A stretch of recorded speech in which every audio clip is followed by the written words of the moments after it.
é muito provável que agora o Wagner, um artista plástico... Seja Boa noite, tudo bem, boa noite, tudo em riba? Tudo em cima.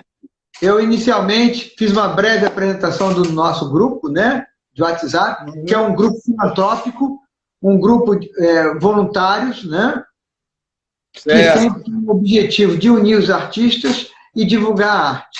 E eu quero agradecer, em nome do grupo, você ter aceito esse convite, onde você vai poder transmitir um pouco da sua experiência, vasta experiência que você tem, né, na pintura, também com outras atividades relacionadas à arte. Eu queria falar rapidamente, mas vou deixar a apresentação para ti, tá? Wagner é um artista plástico renomado, já participou de inúmeras exposições, e além disso, há várias décadas, né? E além disso, também já julgou, já foi juiz em muitos salões importantes no Brasil e em São Paulo. Mas eu vou deixar essa apresentação para ti, para você dizer de onde você é, onde você nasceu, e quem é exatamente Wagner Aniceto? Bom, o Wagner Aniceto é carioca, né? Então no Rio seria Aniceto. Eu vim para São Paulo em 78 trabalhar como engenheiro. E aqui não tinha o grupo de amigos que tinha no Rio. E desde criança, desde novo, eu já desenhava muito, com nanquim, carvão, fazia uns guaches. Aqui a coisa começou a pegar, então eu comecei a fazer desenhos. Em determinado instante, eu fui parar no Senac, lá na Barra Funda, onde eu fui fazer um curso de serigrafia. Nesse curso, o professor viu que eu fazia o meu próprio desenho para fazer a serigrafia. Ele gostou e falou, você não quer fazer uma exposição aqui no Senac? E foi a minha primeira individual em 1979. Então, aquilo ali, para mim, foi um start da minha vida, né? Eu apresentei vários desenhos em nanquim e bico de pena e carvão. E eu tenho, por acaso, aqui, 2 trabalhos que participaram. Esse é o Vagabundo. É o Vagabundo, né? O Viajante. Para a gente ver, volta mais um pouquinho. Esse, ele está andando numa estrada de ferro. Esse trabalho, ele ganhou menção honrosa em um salão de Minas. Eu não vou saber agora qual, tá? E o outro, eu só tenho esses 2. Você conhece muito seu trabalho e que Juiz de Fora te ama, hein? Esse é em carvão também? Oi? É em carvão? Carvão. Ambos são em carvão. São os que eu tenho comigo até hoje. Tá? Que beleza. E essa exposição alavancou toda a minha carreira, porque quando eu fui emoldurar esses trabalhos, o artista que fez as molduras me apresentou a um amigo dele que levava trabalhos para os salões de arte no Rio, Minas, em vários lugares, São Paulo, interior de São Paulo. Aí eu comecei. Esse foi o primeiro trabalho assim que entrou e ganhou um prêmio, né? Aquilo me incentivou. Depois disso, como eu mexi um pouquinho com cores, eu comecei a mexer com aquarela. Tá? Essas são as 2 que eu tenho na minha casa. Na época eu fiz um trabalho em cima da arte sacra, mas contemporânea, uma coisa assim. Eu fiz uma Sagrada Família, que seria uma família de pessoas humildes, em determinado momento em que nascia uma criança. Tá? A minha pintura ela é muito baseada no ser humano do cotidiano, o brasileiro em si. Né? Eu sempre gostei muito de envolver o meu trabalho com o cotidiano da vida humana. Né? E eu venho seguindo isso desde então. Já você conseguiu mostrar alguma coisa? E tem alguma coisa aí no fundo que você ainda vai comentar? Veja bem. parte rural, dessa parte de ambiente de interior? O que te levou a essa influência assim? Olha, como eu te disse, eu vim para cá como engenheiro e eu fui trabalhar numa empresa de aerofotogrametria. E eu coordenava obras e eu viajei o estado de São Paulo inteiro, sul de Minas, cheguei a entrar lá no Paraná, você está entendendo? Essas viagens me levou a fazer muito contato com o pessoal do interior e o pessoal do campo também. E foi uma fase muito rica na minha vida, porque eu gostava daquilo. E retratar o ser humano, principalmente o comum, o cotidiano, não aquele ser humano estereotipado, mas o cotidiano, a pessoa em si trabalhando. Então, eu fiz vários trabalhos na época envolvendo realmente a lavadeira, o pescador, o garimpeiro. Só que eu não tenho comigo aqui, eu tenho alguns trabalhos, mas estão na galeria da Companhia Arte e Cultura com o shopping fechado no momento, tá bom? Mas seguindo então essa sua linha, pena de nanquim, carvão, né, lápis, e depois você passou a aquarela, e aí continuando. Aí eu tive meu contato com o óleo. Eu tinha uma senhora muito amiga que ela disse assim, vou te ajudar a entrar no óleo. E nós eu comecei a treinar o óleo. Eu tenho aqui alguns trabalhos da minha época do óleo, que eu vou te mostrar. Tá? Sempre nós podemos dizer que isso ali, essa época é o que? Ano 2000, 1990? Não, 1982, até 1995. Ok. Tá?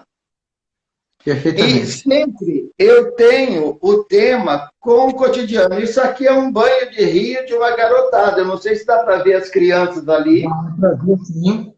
Tá? Então, e o meu trabalho sempre foi impressionista. Tanto no desenho como na pintura, eu sempre fui impressionista. Sempre induzindo, né? Então, eu fiz cenas assim, rurais, cenas de marinha. Foi uma época muito rica, né? Onde se vendia bem no trabalho que se apresentava. Né? Por isso eu tenho poucos. Eu acabei guardando comigo algumas obras apenas. Entendeu? Agora, quando chegou em 1986, aí eu senti que a minha arte deu um salto maior. Pelo seguinte, eu sempre gostei de pintar séries. Tá? Se você pegar o meu trabalho no Instagram, na internet, como for, você vai ver que eu tenho as séries. Né? É a série da colheita, é a série equestre, a série sacra. Né? Então, em 1986, eu passei a primeira vez numa colheita de cana, voltando de Ribeirão Preto. Ah, Ribeirão Preto. Cara, tu não tem ideia do que foi aquela cena para mim. Eu peguei a minha máquina fotográfica, fui da estrada, parei o carro, bati as fotos lá, eu fiquei enlouquecido, porque depois eu vim a saber. Quem colhia as canas eram rapazes, moças e lindos, né? Bonitos, as meninas lindas. Então, o que elas faziam? Para se proteger do sol, de não se cortar na cana, elas amarravam aquele lenço, elas praticamente nem aparecia o rosto, tinham que usar a calça comprida, elas usavam a roupa de homem. Mas, para que ali soubesse que havia uma mulher, elas colocavam uma saia. Entendo. Entendeu? Aquilo me enlouqueceu. E eu vou te mostrar um dos quadros de colheita. Olha só, que coisa linda. Tá? Uma colheita de cana. A colheita de cana foi o que me alavancou na série Colheitas. Dentro da história do Brasil, nós podemos falar que foi justamente naquela época do pró-álcool, onde houve uma grande... Exatamente. Ele resolveu investir na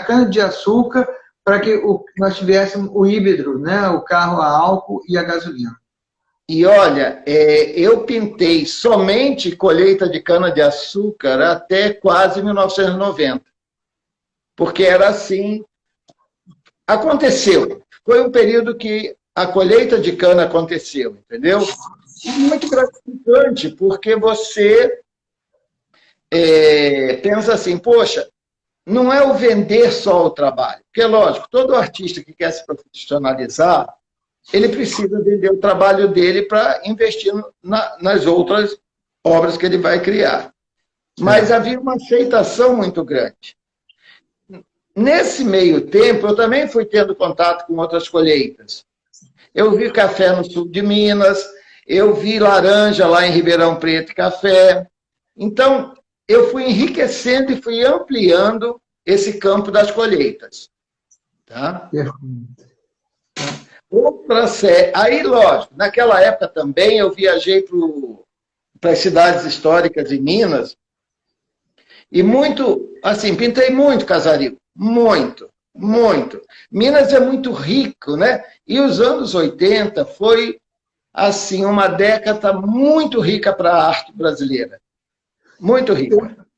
Vou te pedir um intervalozinho, porque a Carol Canto está pedindo para mostrar novamente esse último quadro e deixar um pouquinho afastado do computador, da tela, para a gente poder apreciar com mais nitidez. Olha que beleza, né?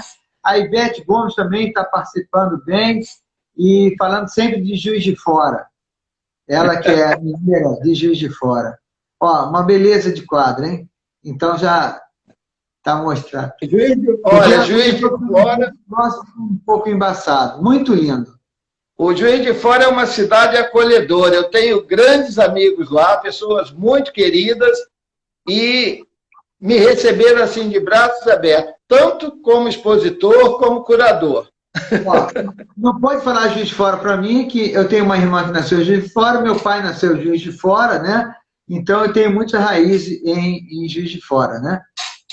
Bom, Juiz de Fora é no meu coração. Não posso nem ficar falando o nome de quem eu gosto lá, porque senão vai criar ciúme.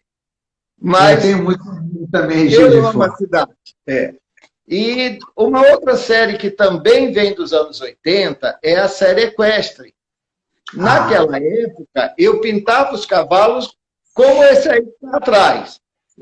Só que os meus corriam na pradaria, soltos. Né?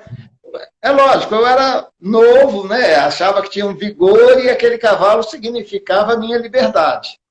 Era isso que eu transmitia nessas telas. Né? Aí veio os anos 90. Começou a mudar um pouco o cenário da arte. Eu, por motivos familiares, me aproximei mais do Rio, mas essa aproximação foi muito gratificante. Muito gratificante. A Juliana está te dando uma boa noite, que entrou também, o Alisson. Mas nesse momento de 1990, quando há essa mudança, você estava no óleo e permaneceu no óleo? Eu fui pintor de tela em óleo, óleo sobre tela, até 1995. Até 95, ok. Exatamente em 95, também por problemas de saúde, porque o óleo, você sabe que com o tempo pode causar alguma coisa. Eu comecei a não me sentir bem com o óleo. E eu tive o contato com um grupo de arte, que na época tinha um professor chamado Bernardi, e que era uma escolinha ali em Botafogo, uma escolinha de arte, que era em frente ao shopping de Botafogo. E ali eu tive contato com artistas que moravam no Rio, com uma arte muito mais, assim, contemporânea, muito mais, quase um abstrato. E aí eu comecei os meus testes, lógico, né? Eu achei que eu precisava mudar, precisava dar um salto. Só que eu não consegui ser abstrato. Eu mantive o figurativo na modernidade que eu absorvi deles. Mas foi muito rico aquele período. Muito rico. Quando você falou em Botafogo, o shopping Botafogo é aquele próximo ali do outro lado do Canecão, não? Isso, ali mesmo. Em frente você tem eu não sei o nome, que é alguma coisa do Rio de Janeiro, que inclusive tinha uma galeria onde eu expus, em 1987, uma série só de cavalos, né? Também eu expus lá em Mato Grosso do Sul, em Campo Grande, no Centro Cultural. Eu já rodei bem esse Brasilzão aí, viu? Já tive a minha fase de expor lá em Paris também, na Grand'Arte, em duas galerias lá, né? Artitude. Depois fui desviando, fui até os Estados Unidos nos anos 2000. Tenho uma grande amiga aqui, a Vera Beck, em que nós fazíamos muito trabalho juntos e levamos muitos artistas lá para o Courthouse. Tem chão, rapaz, tem chão. Tem chão, né? No caso dessas séries, essa série que está sobre sua cabeça, na parede, de Equestre, é dessa época de 95? Não, essa aqui já passou 2000. 95 eu tenho uma transição, mas eu não tenho obra aqui para te mostrar. O que você está vendo ali, o que você está vendo lá, eu não sei, quer que eu mexa um pouquinho. Ó, tem uma colheita de laranja.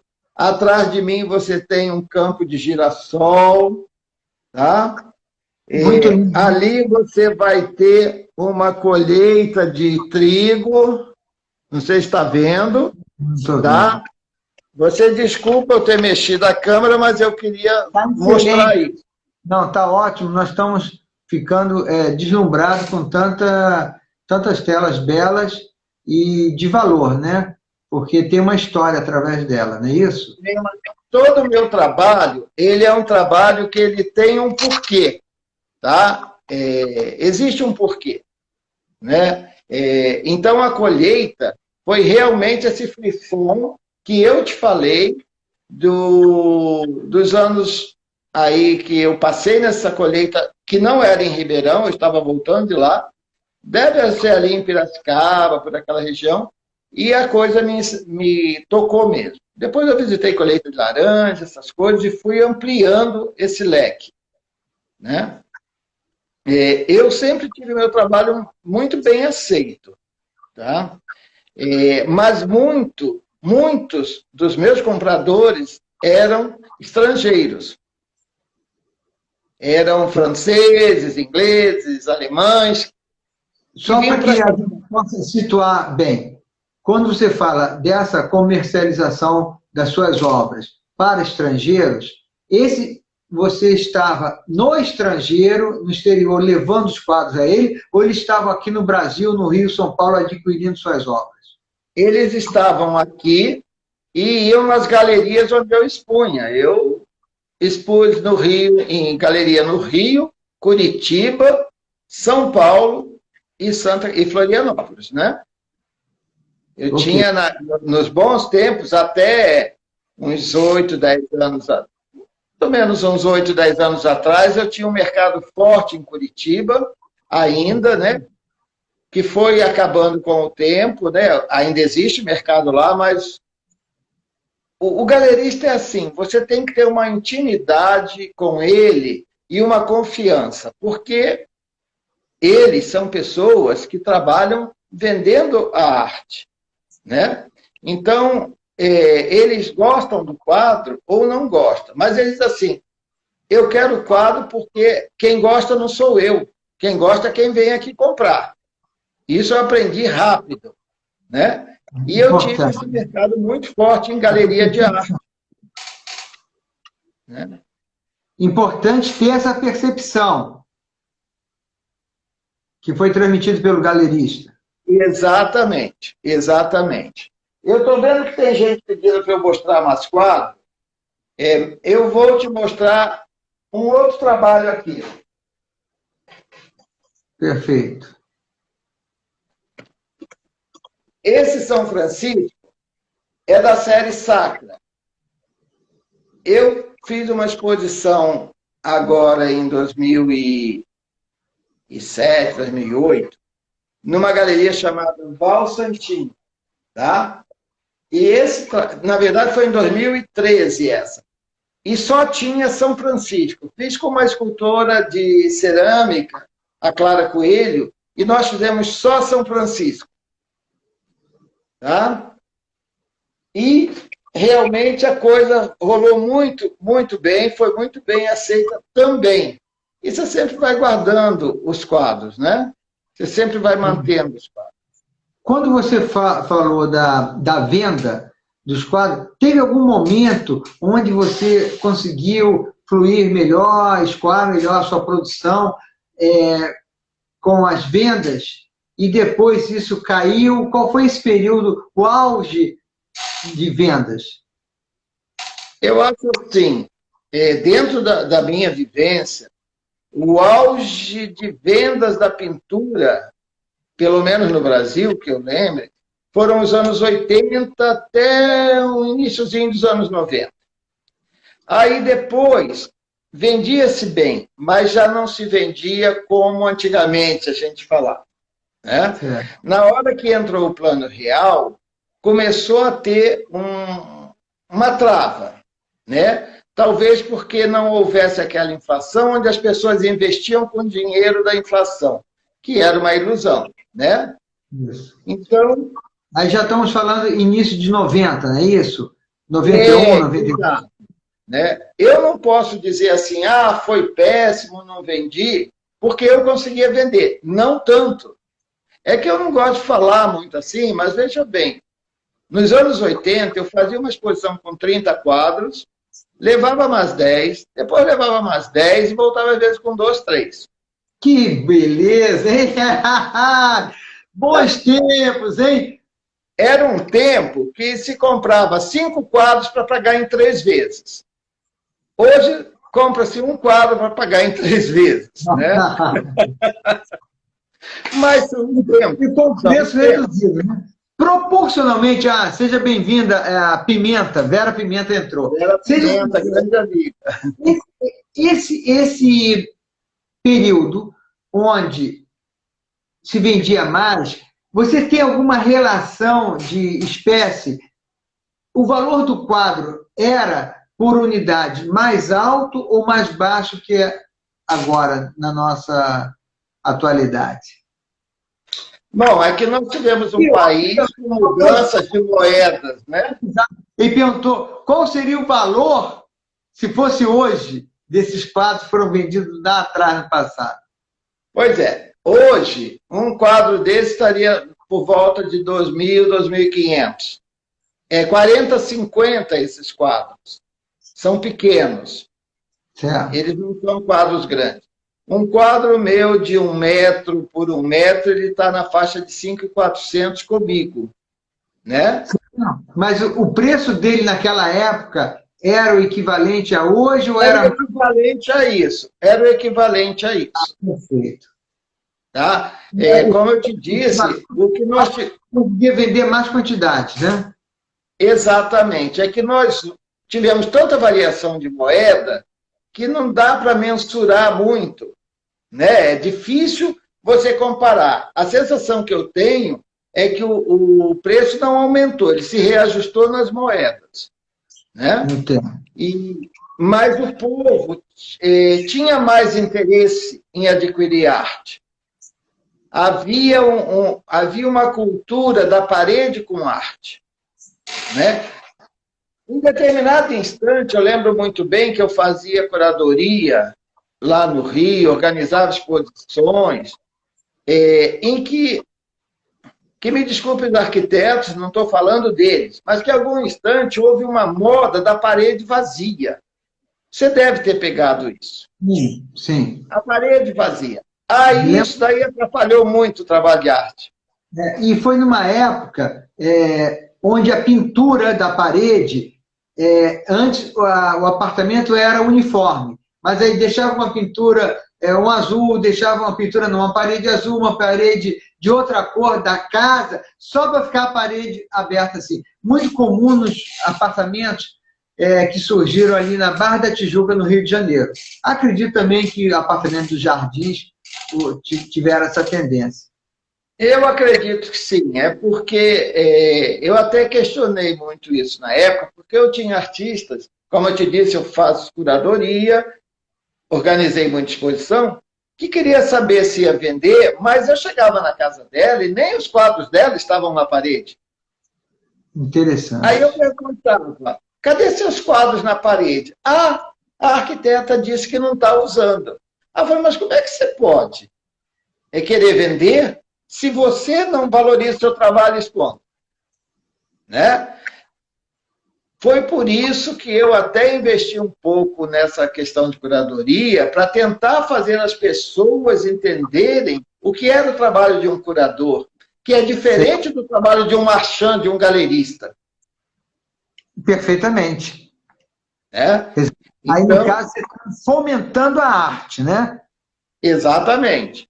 Você está divulgando a arte, não é simplesmente um comércio para vender. E sim, a arte com um objetivo muito mais amplo, que as pessoas venham admirar, venham se sensibilizar com aquela arte, e uma consequência natural seria a compra mais tarde. Mas sim. E você fez... Comparando, imagina uma pessoa que vende jeans, mas só se veste de linho. Ok, Se você vai vender jeans, você tem que estar usando jeans. Porque a pessoa vai chegar e vai ver você confortável no jeans. Com o quadro, a mesma coisa. Se você é um artista e não bota o quadro na parede, como é que você quer que alguém ponha? Isso, aí se você me permitir um parênteses, Séries entrou, seja bem-vinda, eu gostaria de entrevistá-la também, se ela aceitar o convite e estar aqui junto conosco. Isso que você fez um comentário muito interessante, se eu vou abrir um parênteses na sua permissão, é que o artista plástico, ele deve comprar arte.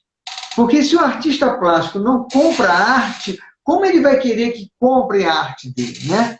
Então, a nossa do grupo, chamada Alcinda, não sei se está aqui presente no momento, ela comentou comigo um dia, você compra arte? Eu falei, no momento não estou comprando. Não, até que comprei sim, eu comprei uma gravura na IFE recentemente, e tem outros quadros aqui em casa que eu já adquiri no passado. Ah, tudo bem, porque muitos artistas não compram arte. Então, se ele não compra arte, mas ele quer vender. Aí já cria uma situação que não é compatível, né?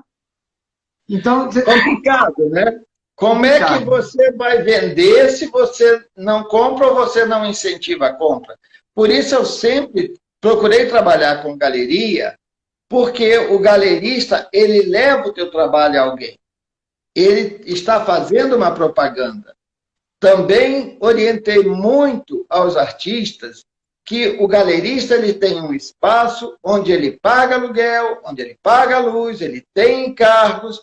Então, nós não podemos vender o trabalho por um preço e colocar aquele preço para o galerista jogar a comissão. Nós temos que ter um contrato com o galerista de darmos um desconto a ele para que ele não suba muito além do nosso preço. Hoje em dia, então, que nós temos uma internet, que a pessoa pega o teu nome e te acessa direto, o galerista só trabalha contigo se ele tiver uma vantagem. Uma vantagem onde ele pode vender o teu quadro e a pessoa que te contactar, ela vai ter uma diferença de 10, 15, 20%, quanto muito, para que ele possa dar os descontos, que todo mundo vai pedir no dia de hoje, ninguém compra sem pedir desconto, e a pessoa não se sinta usada, ou né, que está lidando com o espertalhão. Isso o artista de hoje tem que entender.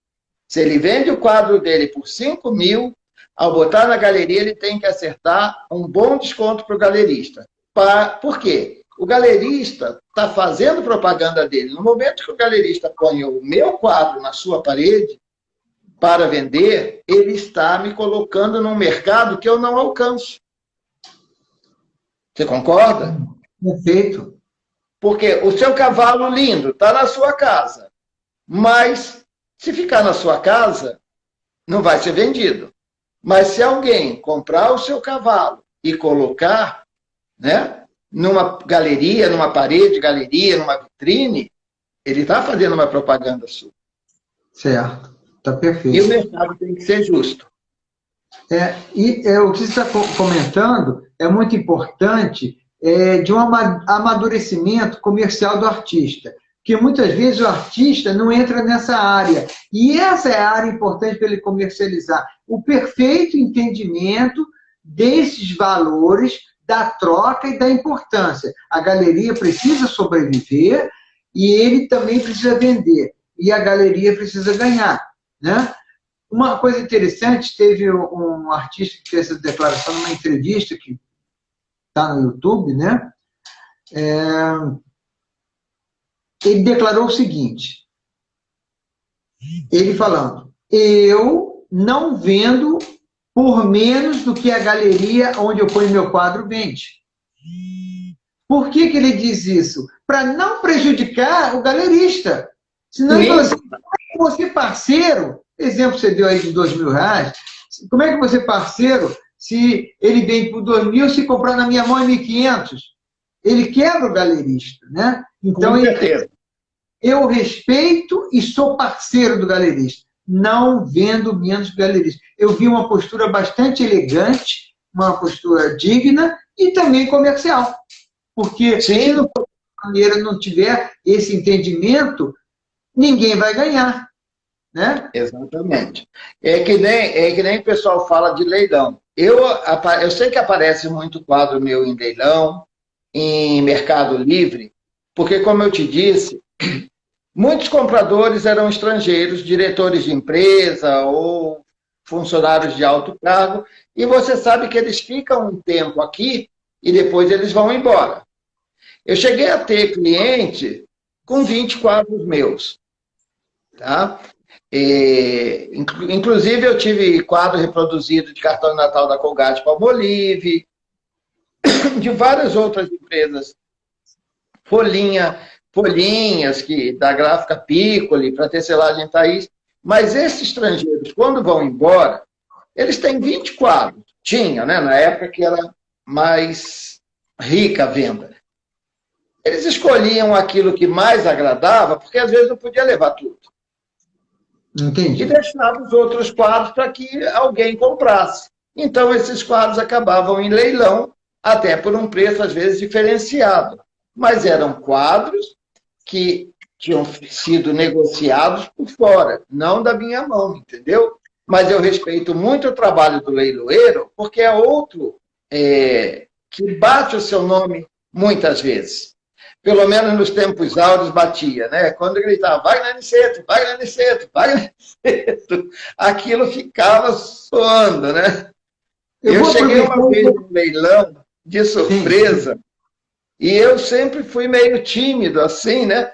E quando eu cheguei, o leiloeiro estava batendo um quadro meu e disse assim, e agora um quadro de Wagner Aniceto. Depois ele chegou e disse assim, Aniceto, você é muito jovem, eu devia ter meus 37, 38 anos.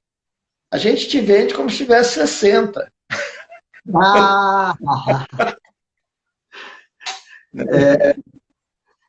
Porque você sabe que no leilão... vamos voltar num tema anterior, que você começou a falar, falou assim, rapidamente. As exposições que você foi, quais as exposições marcantes que você foi? Eu sei também que você viajou, eu acho, né? Eu entendo que com Olga Beltrão, participando de algumas exposições, não foi? Não, vamos mostrar o quadro, mostra o quadro. Um pouquinho mais afastado, isso. Então, é um quadro, são jockeys, né? Jockeys. Isso. Jockeys, da série Equestre. Assim, as minhas exposições, eu assim... 2 ou 3 perguntas ainda, e rapidamente, 20 minutos. Então, em 20 minutos, o tempo faz assim, ó, vai acabar rapidamente. Então, vamos dar continuidade. Fala rapidamente das suas exposições. Tá, eu expus na França, tá? Como eu te disse, em 2 galerias, a Everart e a Artitude, e participei do salão de figuração critique lá na Grande Arte, em Paris. Depois fiz exposições em Washington, na Court House.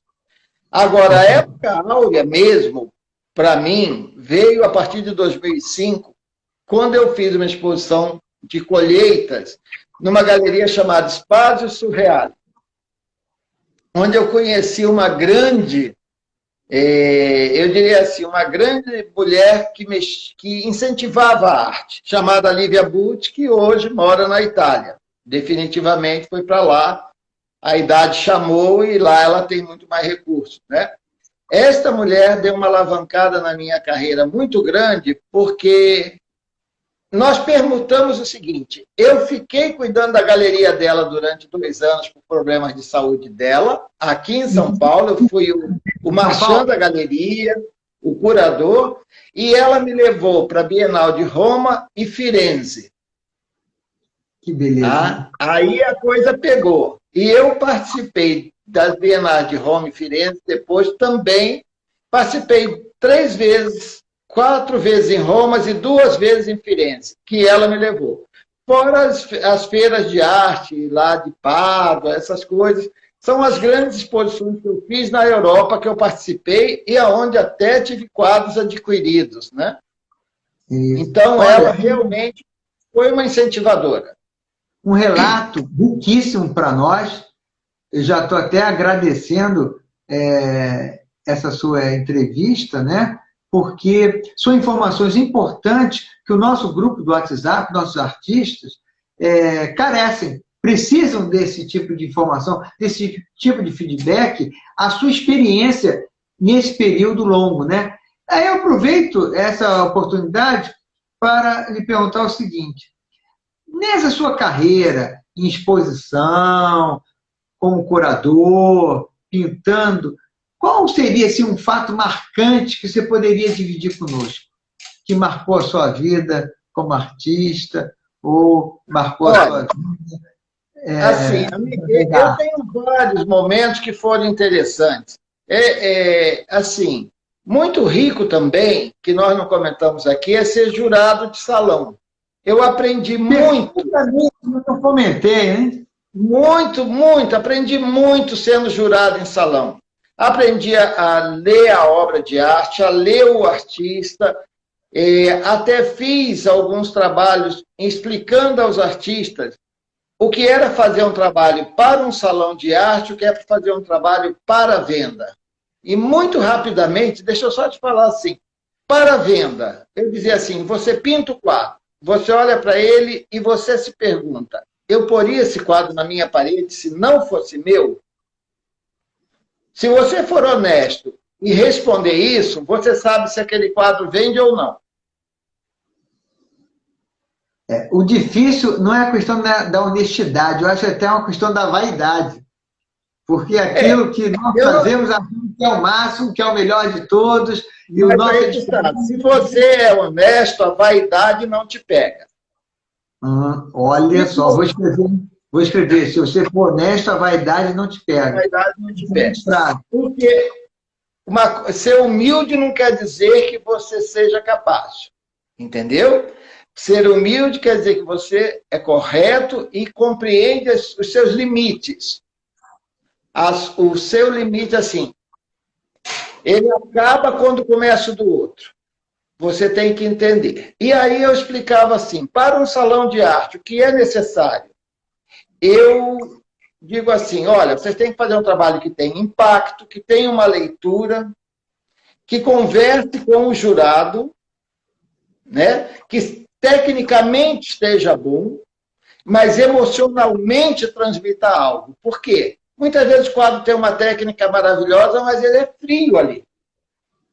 E o outro não está tão bem resolvido, mas ele emociona quando você vê. Porque você vai em busca de prêmios em salão. E quando você faz uma exposição para venda, você quer vender. Então é aí que o artista tem que ver no trabalho dele o que dá. Diferente de encomenda. Se eu te encomendo esse cavalo ou esse nu, eu quero exatamente isso. Certo. Mas se você vai fazer sem ter o comprador, você tem que fazer alguma coisa que agrade a um público maior. Isso dá uma outra situação, viu, garoto? Isso daí dá... Porque o tempo é muito rápido mesmo. A Ana entrou, um amigo também entrou, o Egídio, e o Alex, que é um dos nossos administradores no grupo do WhatsApp, fez uma pergunta um pouco complexa. De repente, eu acho que é até melhor você responder ele depois no particular. Porque ele perguntou o seguinte: se for fazer uma comparação dos custos da galeria do passado, dos custos da galeria hoje, a pergunta é grande, né? Já passou, mas eu memorizei. Hoje, se você sabe de hoje, quais são os números das galerias em São Paulo, que é a cidade que você está, no sentido que a galeria cobra do artista. Qual seria o valor que a galeria cobra do artista? Você teria, assim, alguma informação? Olha, hoje, as galerias, elas estão pedindo meio a meio. Meio a meio. Por quê? Como eu te digo, elas não podem ir muito acima do valor do artista. Ela não pode, um quadro que você vende por 5 mil, ela vender por 10. Porque, como eu disse, a pessoa entra no Google, pega o seu nome, te contata e aí descobre que ela vai se sentir lesada. Então, elas pedem 50% de comissão. Tá? Geralmente. Difícil as que pedem menos. As que pedem menos é porque conhecem o artista e já têm o compromisso e a lealdade com o artista. Entendeu? E já sabe que não existe processo. Por que os 50%? Ela vai dar, de cara, se ela vender à vista, vai dar quase 20% se a pessoa pedir. E isso está dentro da comissão dela. Você está me entendendo? Estou entendendo Porque perfeitamente. se ela der 20% para pagar à vista, 50% é do artista, ela está ganhando 30%. Né? Então, é uma forma que ela tem de subsistir. Porque no que ela está ganhando, ela vai dar nota fiscal. Fora os insumos que ela tem que pagar para manter o espaço, ela ainda tem que dar uma nota fiscal e paga. Então, quando ela pede 50%, é que ela está sendo muito mais cobrada hoje de impostos do que o próprio artista. Né? É meio complicado essa escala essa margem, porque tem artista que não aceita. Né? E aí não entra na galeria. Entendo. Agora, existem galerias também que cobram do artista um valor para ficar 15 dias, para ficar um mês, como um espaço... Por isso é que eu digo que, nesse caso, às vezes as galerias cobram menos de comissão, porque ela está alugando o espaço da parede. Eu conheço essa história, e isso, todo artista que inicia, ele vai ter esse problema.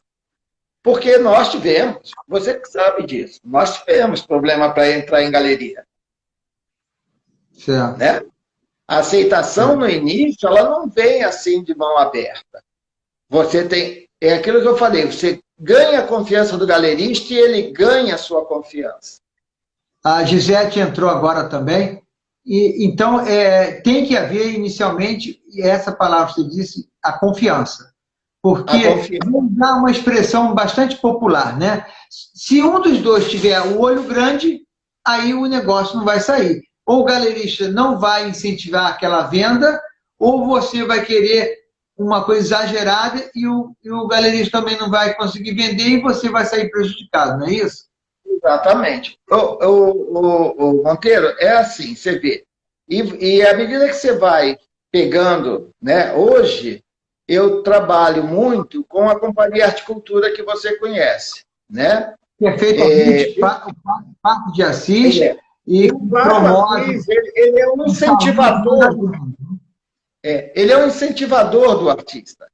Ele faz um trabalho que ele orienta o artista, sabe? Ele leva o artista à exposição, porque isso, hoje em dia, se carece muito de espaços expositivos. Enquanto o artista não mostra o trabalho, ele é um anônimo. Né? Então, o Paco é uma das pessoas que, hoje em dia, eu trabalho porque eu acho o trabalho dele muito bom com o artista, entendeu? Pelo artista. Eu posso te dar até um testemunho sobre isso, porque alguns anos atrás, para participar do salão dele, ele me deu uma orientação, ele me balizou, como é que é a sua obra e tal, inclusive já me preparando, porque a minha obra é uma obra realista, né? Acadêmica, né? Então ele já comentou o que no salão acontece, como é que é julgado, para que eu não tivesse nenhuma decepção ou uma ilusão, perfeitamente. Então me convidou, eu levei os quadros, né? Foi muito bem tratado, muito bem recebido, inclusive não ganhei no início prêmio, depois eu ganhei uma menção honrosa, mas o fato de ele ter colocado os quadros na frente da galeria, assim que as pessoas adentram no salão, no hall, como é? Deu destaque visual. Isso. E o que acontece? Ele me deu uma motivação, continuei participando, e depois, mais tarde, eu vim ganhar um prêmio, uma menção honrosa. E o que é interessante nisso, você falou, ele é uma pessoa que ajuda o artista, direciona o artista, mas, sobretudo, é muito competente. E eu acho que a competência e a qualidade também tem a ver. Eu vou contar um fato rapidamente, tá? Foi um quadro que ele me liga e pergunta, você mandou um quadro danificado na sua moldura? Eu falei, não. Aí ele mostrou a fotografia. Olha como é que está. Eu falei, sim, estava assim. Eu só te liguei, porque agora já está assim. Mandou a outra foto, já restaurado. O problema está resolvido. Se eu mandei com problema ou não, aconteceu na viagem, na transportadora, ele já resolveu. Então, isso aí transmite ao artista a segurança. E por isso que eu aproveitei porque nós temos que falar as coisas boas que os outros fazem, não é isso? Monteiro, é assim, o artista não vive sem a arte, porque a vida dele é pintar, é esculpir a arte. Mas o artista necessita do intermediário. Ele necessita daquela pessoa que vai pegar o seu braço, o seu quadro, vai botar embaixo do braço e vai levar num comprador. Entendeu? Perfeito. Não tem jeito. Né? Tem que saber conviver. O Wagner, muitas pessoas estão entrando, o Ricardo de Carvalho, o Gil, né? Conrado é um psicólogo também, também que eu digo que tivemos um psicólogo anteontem. Então, veja só, nós temos apenas mais 5 minutos, tá? E dentro desses 5 minutos, dos prêmios que você recebeu, qual que você poderia citar que mais te impactou?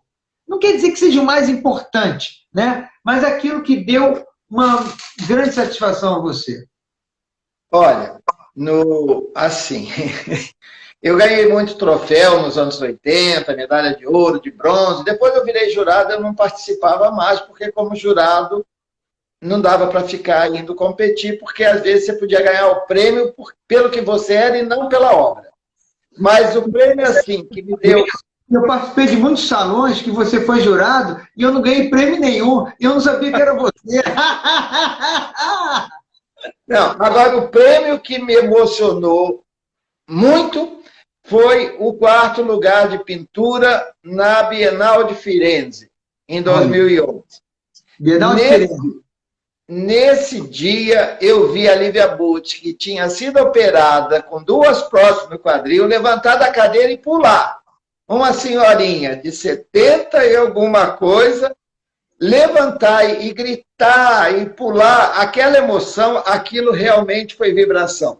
Muito bacana essa sua declaração. E foi o 4º lugar. Você ganhou diversas medalhas de ouro, medalhas de prata, mas esse 4º lugar foi o mais significativo em Firenze, né? Foi, porque, veja bem, eram 600 expositores do mundo inteiro.